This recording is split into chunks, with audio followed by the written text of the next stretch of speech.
Mr. Gill. Thank you, Your Honor. Morning, ladies and gentlemen. I want to first thank you for the time you've spent here the last week and a half, and all the attention you paid to this case. I mean, it's obvious to me, sitting over here on the other side of the courtroom, that you all take this case very seriously. You paid very close attention. You took a lot of notes. You're very involved in this case, and we appreciate it. Well, thank you for your service. On my behalf, co-counsel Miles, on behalf of Aaron, on behalf of his family. Well, thank you. Thank you for being here. Thank you for your service. And I can tell you that it is a very humbling experience to stand up in front of you when you're about to judge my client and have a few minutes to address you and point out to you what I think is important about this case. And the first thing that's important about the case is this jury charge. And if the judge sets out the law that you'll follow during your deliberation. And one thing that the court's charge doesn't point out, that it's very obvious from everything we've heard in this courtroom this week, is this whole thing is a tragedy. And I'm not going to stand up in front of you and tell you it's not, because it is. It's a tragedy. It was a tragedy on October 12th. It was a tragedy on October 13th. And it's been a tragedy every day since then, and it will continue to be one. But a tragedy doesn't always equal a crime. It doesn't always equal a law violation. Because as the judge points out to you in this charge, and as the state pointed out to you during their opening argument, Tatiana Jefferson had the right to the sanctity of her home. She had the right to protect Zion. The prosecutor called it a fundamental right, even a sacred right. You know what that right is? That's the right of self-defense. And it's the right of defense of a third person, as the judge explains it to you in this charge. And those are fundamental and sacred rights that we have as citizens of the state of Texas. And the judge explains to you that Aaron Dean, as a citizen of the state of Texas, has a right to self-defense. He has a right to defend himself. He has the right to defend a third person, Carol Darch. He has those rights. And the rights we have as citizens, the right to protect ourselves, the right to protect in our home, Tatiana Jefferson's rights the night of October 12th of 2019, she had those rights up until the point she pointed a firearm at a Fort Worth police officer. Because we never, under the law, ever have the right to point a firearm at a uniformed police officer. The rights stop there. Because that conduct is a first-degree felony under the laws of the state of Texas. And it's a crime. And it's an unlawful act.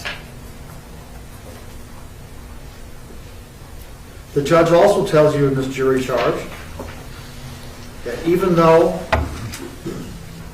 Aaron has been arrested for this and charged and indicted, that is not any evidence of his guilt.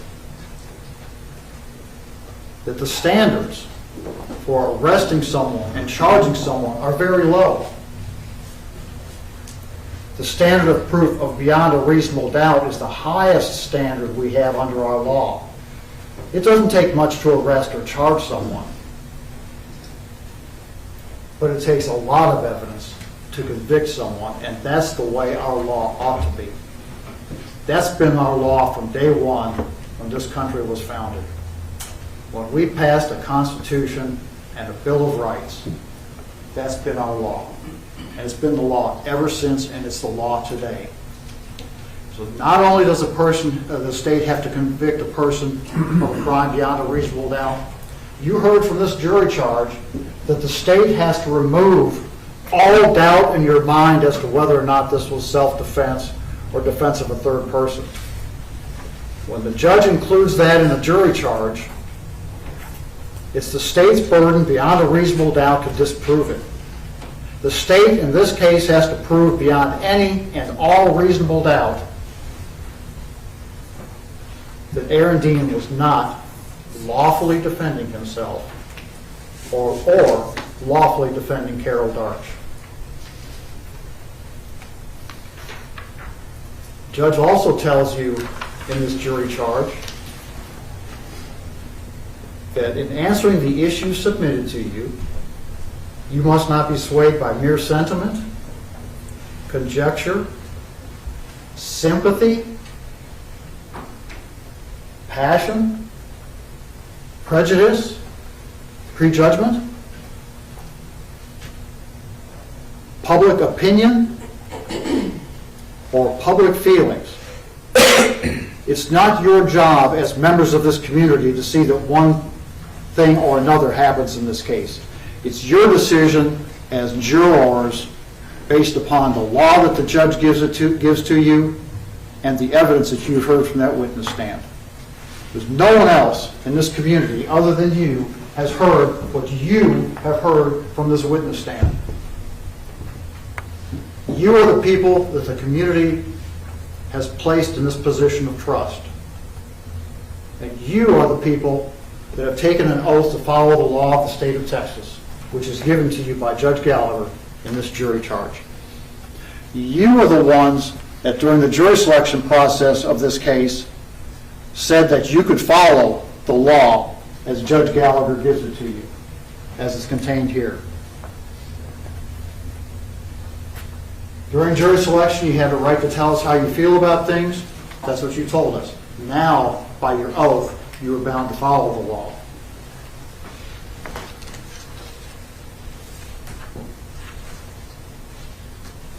Going back to the charge just briefly, the law of self-defense is set out starting on page 7.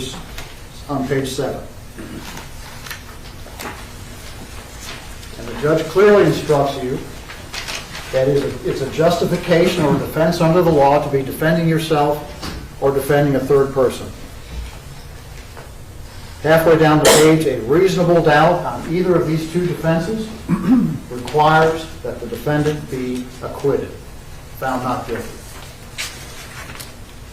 A person is justified in using deadly force against another if the actor reasonably believes it's immediately necessary to protect himself or to protect that third party. What is more immediately necessary than having a handgun stuck in your face? And you heard from several people, starting with Aaron, that handgun was this big when he saw it. And then it was explained to you by Dr. Coons and even by the state's expert, Mr. Priest, that that's called tunnel vision, that the officer's view comes down to 2 or 3 degrees and they focus on that weapon as a robbery victim would. And you've all heard it described in the news, the robbery victim described the weapon as being as big as I'm going to object, Your Honor. That's outside the scope of evidence.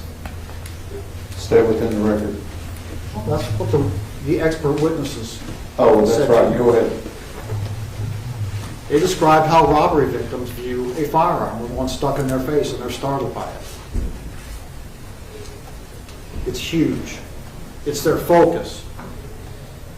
It's the focus of the officer's attention when that happens to them. And the experts say that's why when that happens to the officers, they cry out, "Show me your hands, show me your hands." Because that's their focus. The focus is the hands. The focus is the weapon. That's the threat. That's the threat they have to stop. And that's what they do.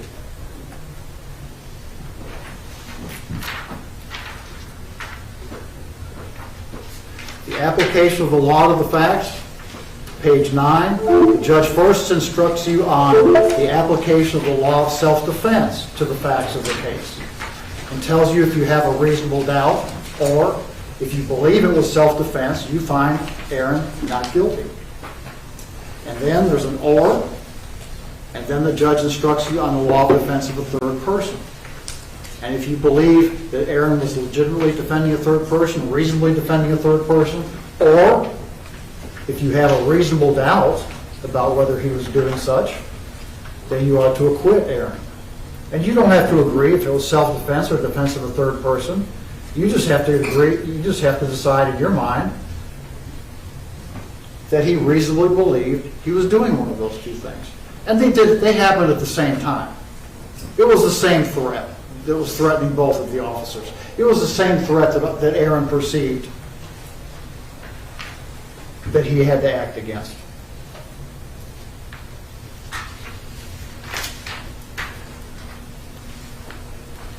The judge tells you that there is a lesser included offense, the offense of manslaughter. Manslaughter is recklessly causing an individual's death.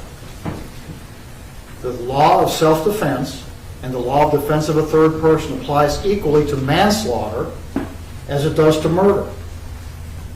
If you believe that the actions of Aaron constitute manslaughter, then he has a right to defend himself and defend Carol Darge also under those circumstances.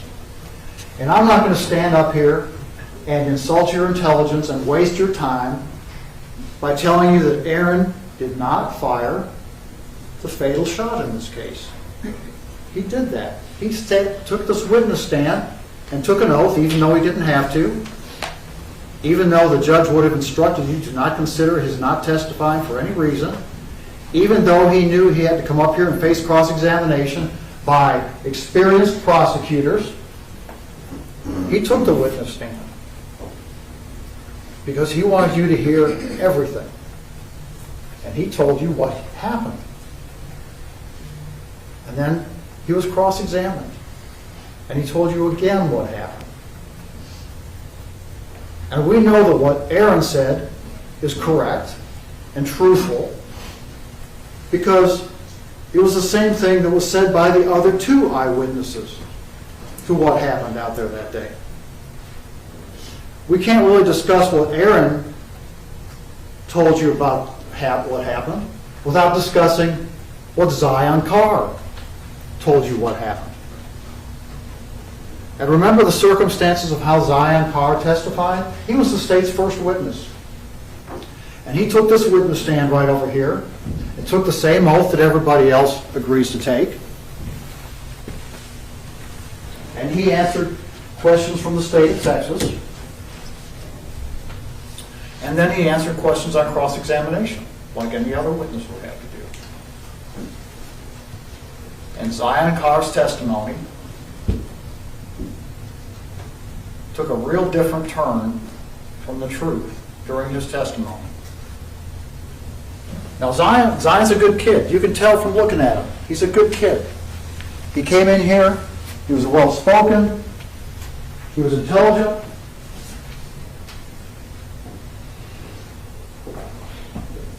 But you could tell he was under a lot of pressure. And a lot of time had passed. So Zion succumbed to the pressure and testified differently from the truth. But fortunately, we know what the truth is. Because as soon as police got on the scene, they separated Zion from the scene. And they got him almost immediately to an experienced, trained, qualified forensic interviewer named Lindsay Dula. And Lindsay sat down with him and had a conversation about what he had just seen. And what he saw mirrors what Aaron saw. Because Zion Carr told you he was seated, he was laying on his aunt's bed, further away from the window than she was. And she said, I heard a noise.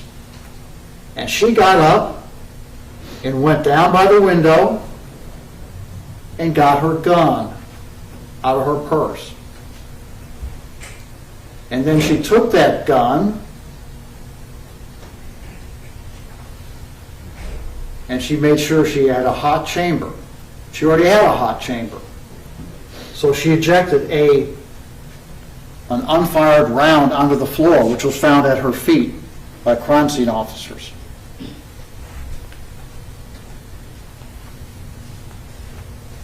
And then she took her gun, and Zion explained to you that she pointed it at the window. And we know from Aaron's testimony and from Officer Darch's testimony that Aaron Dean was on the other side of that window in full police uniform, having been dispatched there by his department. And Zion Carr said, I thought I saw a badge.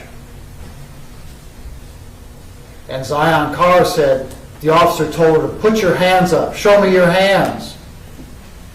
And she didn't do that. And that's when the officer shot her.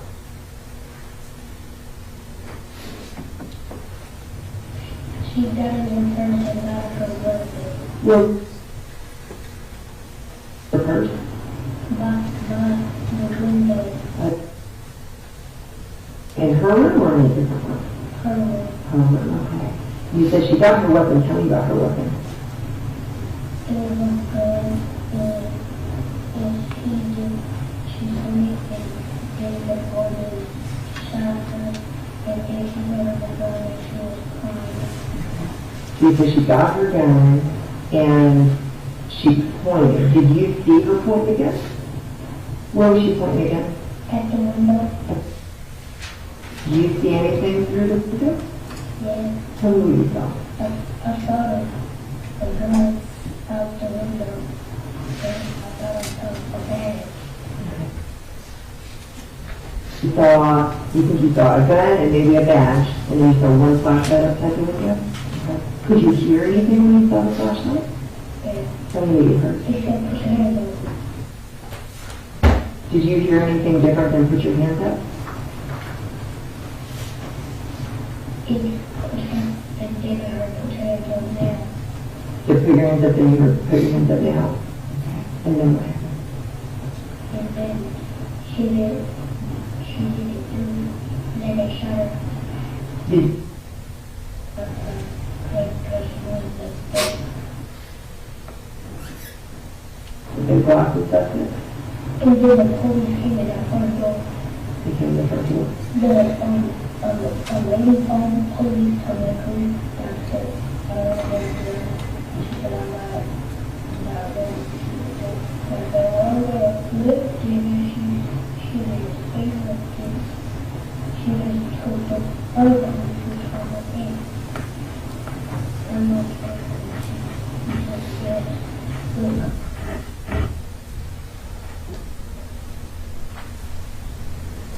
That's tragic. It's tragic what happened. It's tragic that Zion saw it happen. But Zion saw enough to even know that it was the male officer, not the female officer, that had to shoot his aunt. That's what Aaron said. It's a mirror image of what Aaron Dean told you about what happened out there. And we know that it's true because that's what Zion said shortly after it happened. And that's what Aaron said happened out there that night. And the third eyewitness that you heard from about what happened out there was the body cam video. You heard Grant Fredericks, the expert from Spokane, Washington, who is an instructor at the FBI Academy and many other places about forensic video. He obtained what's called a first instance copy of that video. He compared the hash number of the video he received to the audit trail from Aaron's body-worn camera and ensured that he had the original video, the best copy he could get. And he interrogated it. And based upon his interrogation of the video, he came in here to court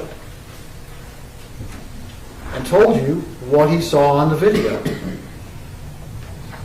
And he saw the same things that Zion and Aaron saw.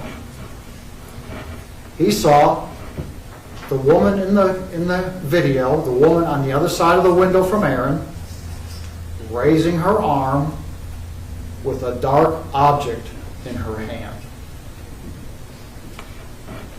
The dark object, you know from the statement of Zion and the testimony of Aaron Dean, was a Tatiana Jefferson's fireball. A deadly weapon. The kind of things that police officers are trained to deal with. You heard the term officer safety mentioned several times during trial. Fort Worth police officers spend a week in a school called officer survival so that they know how to deal with situations like this. And they also know how to deal with situations like this from their general orders. And their general orders tell them,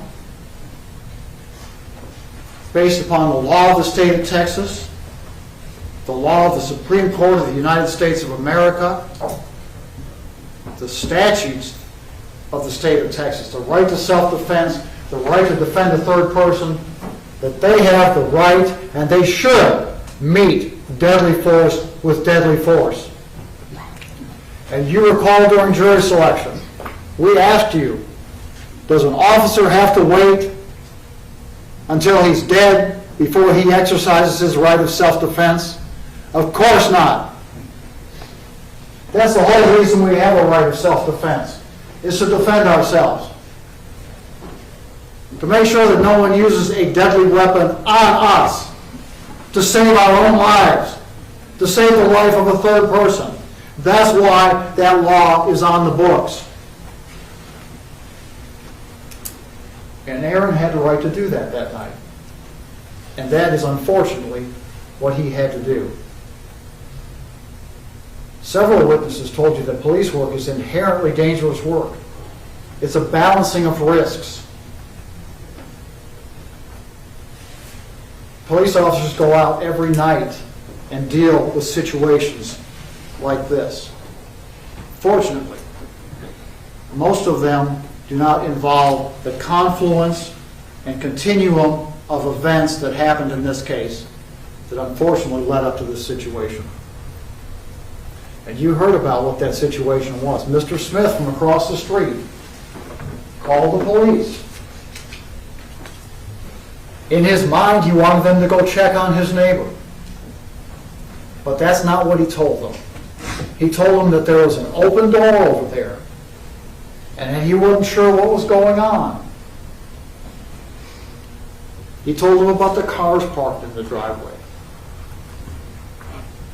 Now, police have rigid rules about how they deal with that kind of situation.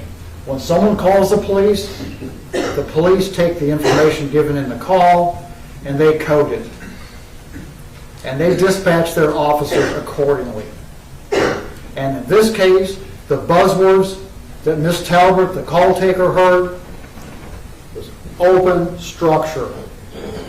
So Aaron and Carol were dispatched on Signal 56, which in police jargon is an open structure call. And they are told in their general orders, generally, how they are to deal with an open structure call. And they went out there and they dealt with their open structure call. And you know from your experience as a citizen, that when police officers are called out on a call, they do what's necessary to do a proper investigation.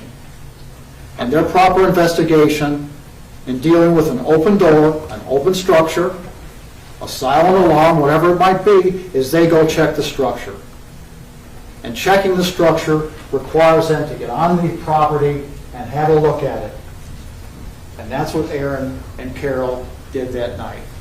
Unfortunately, they did not get a chance to complete their investigation.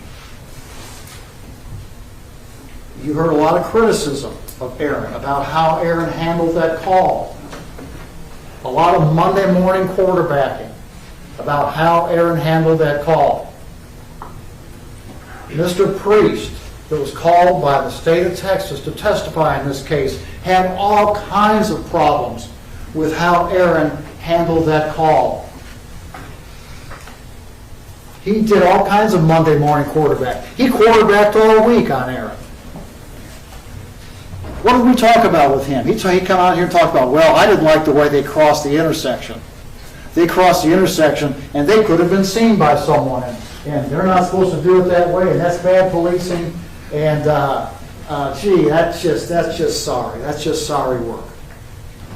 And he had all kinds of reports to review, and he said he did all kinds of work and didn't take any notes, but by God, he remembered everything and understood it all. And really, all he had to do was go ask Mr. Smith about crossing that intersection, what that was all about. Because Mr. Smith took the witness stand here and told you, it was completely dark out there that night. Completely dark. Mr. Smith testified that he and some of his other family members were sitting out on a porch across the street. And Mr. Smith had called the police, and he was expecting them to show up, and he was watching for them. And all he saw were two silhouettes.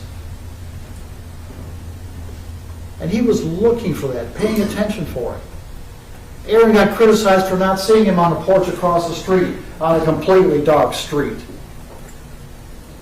Then he got criticized for going up to the door and not announcing himself. Then he got criticized for walking around at the back and looking at the back. The general orders call for an investigation. You have a look at the structure. Figure out what's going on. Then start making decisions. If Aaron had walked up to the front and announced himself, and there had been a burglar in the house, what the burglar would have done? Go out the back, of course. You can't have it all those different ways. You can't be wrong about staying at the front. You can't be wrong about going to the back or vice versa. It's like the old trick with the balloon. You squeeze one end of the balloon, the air all goes to the other. You squeeze the other end, it goes back. It's simple. You go out there and do the best you can. And snipers' nests, we talked about that, and I don't know. I don't know how we got that far off of reality, but we did. But they were out there doing an investigation. And Mr. Priest criticized Aaron for not checking the deck lids on the cars. Like what? A burglar crawls in the trunk of the car and hides out waiting for the police? Now, come on. That doesn't happen. But then Mr. Priest forgot about something. He forgot that several years ago, he worked on a very, very, very similar case in Fort Worth, where a man was shot by Fort Worth police officers in his own garage. Police had been dispatched out there on an alarm call and went to the wrong house. The garage they shot the man in was the wrong garage. That wasn't the garage of the house they were supposed to be at. And the man didn't put down his weapon, and he was shot by the police. And Mr. Priest, under those mirror circumstances, said that was justified. Uniformed police officers shot a man in his own garage, and that was justified. But he wants to pick apart and nitpick Aaron for what he did out there that night. Oh yeah. What's the difference? Money. He got paid to be here to say those things. But he forgot about that other opinion. I don't expect we'll be seeing Mr. Priest around here for a while. He's kind of worn out his welcome here, I would expect, at this point. But he also told you after that police work's inherently dangerous. He told you that he was asked, do officers deviate from general orders? You know what his answer was? Of course.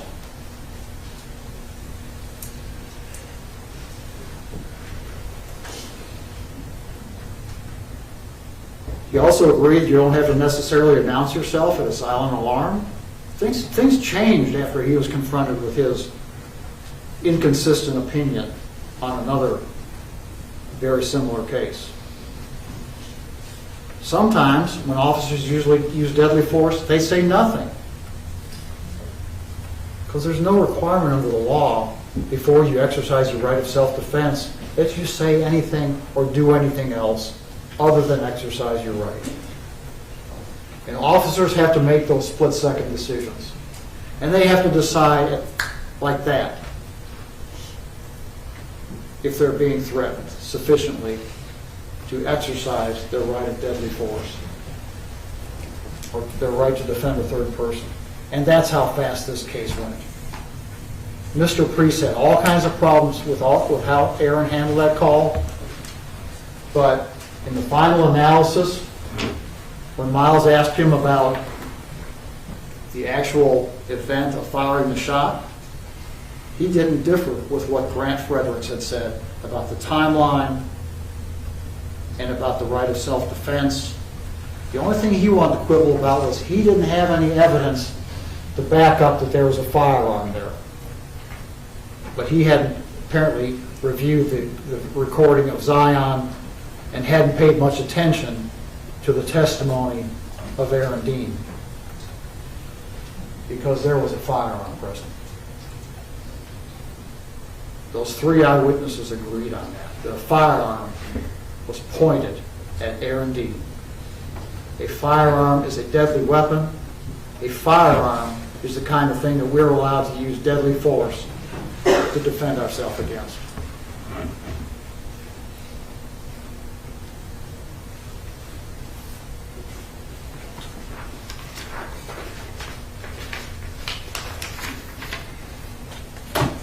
Police work is inherently dangerous work.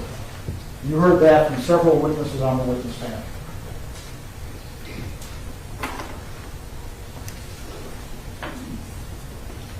Pointing a gun, a firearm, at another human being is an aggressive, provocative act. And it's an aggressive, provocative act that draws a response of self-defense and defense of a third person.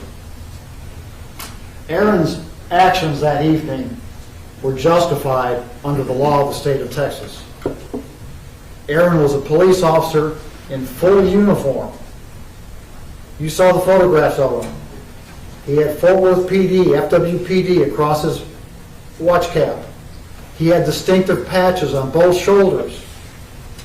He was wearing a badge on his chest, a distinctive uniform.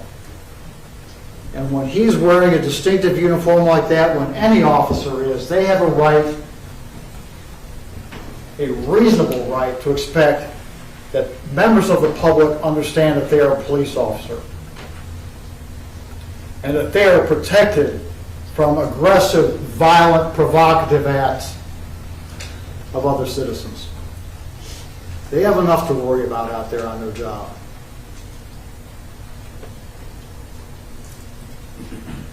Aaron got there that evening because he was a Fort Worth police officer. He went to the academy, he was trained. He graduated. He was issued a badge and a firearm, trained some more, sent out onto the street. When Mr. Smith called Fort Worth Police Department to report the neighbor's doors being open, Aaron was dispatched out there on that call. He was sent out there by his department to do a job. And the job was to check that building, check that residence, under the general orders, and see what they had. No one knew what they had. Mr. Smith, you recall, said he didn't go over there himself. He didn't go up to the house and knock on the door. He didn't go holler out to the neighbors to see what was wrong.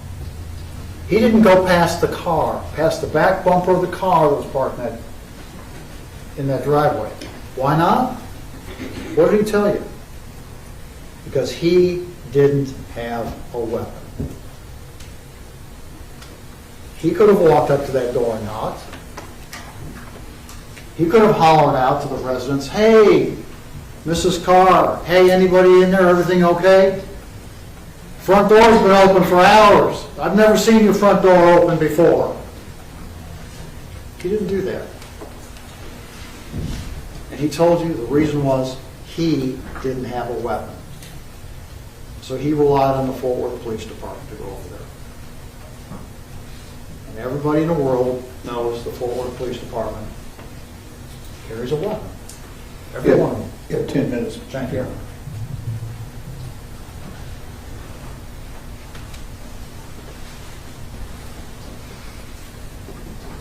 You know from what you heard from the Tarrant County Medical Examiner's Office, Dr.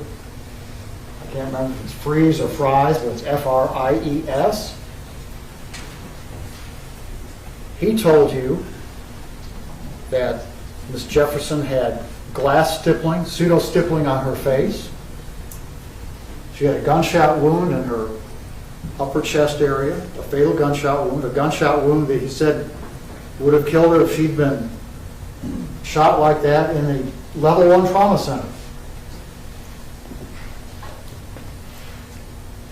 No one was going to be able to save her out there in that house.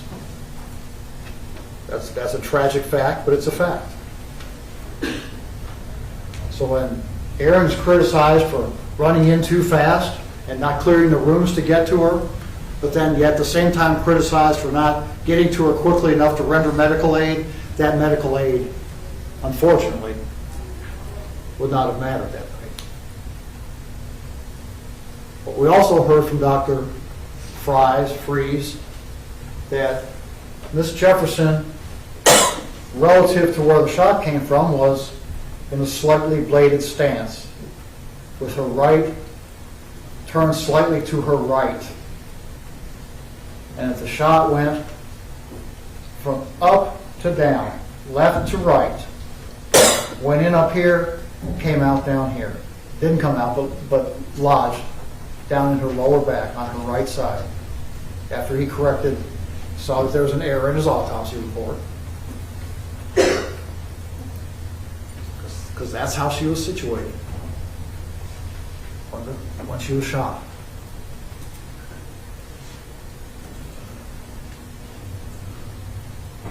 She didn't have any pseudo-stippling on her hands because her hands were out in front of her, closest to the window, underneath where that cone of glass entered the room. The medical examiner's testimony mirrors the testimony of Zion and Aaron and Grant Fredericks, because the positioning is correct. It all fits together, ladies and gentlemen. It all fits together. And from Aaron's standpoint, which is how you are to judge his reasonableness that evening, he saw a firearm pointed at him, and based upon his training, he reacted. He reacted tragically, but he reacted correctly under the law. The state cannot prove to you beyond a reasonable doubt that this was not self-defense. They cannot prove to you beyond a reasonable doubt it was not defense of a third person, because it was. He reasonably believed that his actions, his deadly force, was immediately necessary to counter her use of unlawful deadly force. because it is always against the law to point a handgun at a uniformed police officer.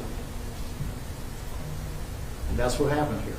It's tragic, but it's not an offense under the laws of the state of Texas. The jury charge contains verdict forms at the end. The proper jury verdict form for your use is the top one, which says, "We, the jury, find the defendant, Aaron York Dean, not guilty." He's not guilty because he validly exercised his right of self-defense on that occasion. And he validly and reasonably exercised his right to defend a third person, that being Carol Darch, who he had every reason to believe, based upon training and experience, was going to be right behind him where her training told her she needed to be. And she was. And she was in the line of fire, just the same as Aaron Dean was.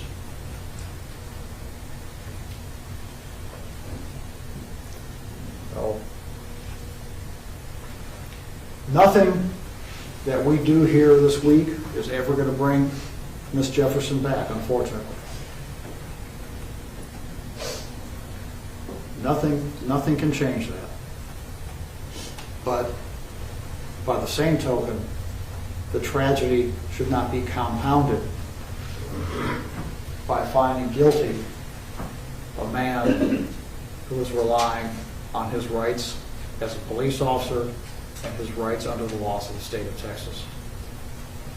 We would ask you to find Mr. Dean not guilty of these charges. Thank you very much for the time and the attention that you've given me this morning. Mr. Smith. May I have a moment, Your Honor? Yes, sir. Before I get started? That's perfect.